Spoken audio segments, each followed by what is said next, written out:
Callicarpa americana is American beautyberry. This is a native shrub to the southern part of the United States, mostly southeastern part of the United States, and its native range comes into Oklahoma. Most of the time you'll see it in Oklahoma, not so much in full sun, but in sun part of the day and shade part of the day, because it does appreciate a little protection from the drier conditions here.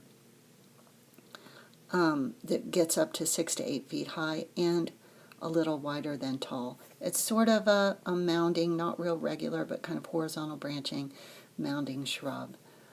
The leaves are simple and opposite, sort of oval with a taper at the end and a slightly, fine sawtooth margin with a slender petiole. The leaves have been found to contain a compound that is actually an insect repellent. So one of the folk remedies of this plant is to crush the leaves, which they are somewhat aromatic. Sometimes people describe it not so much in a good way.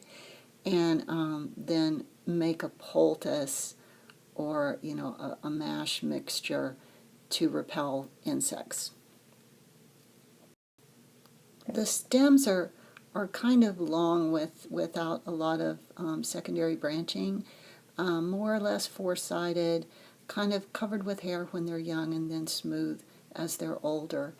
The flowers are, in the midsummer toward the fall, kind of pinkish flowers at the base of the leaves in a cluster, and not real showy, but they're noticeable if you happen to be right by the plant.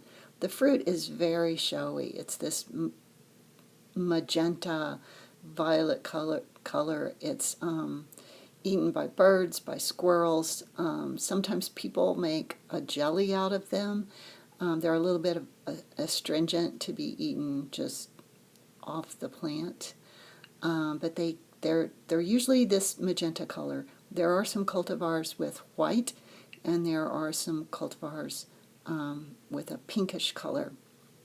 The combination of this sort of shrubby form and the berries make this a great plant for a wildlife habitat.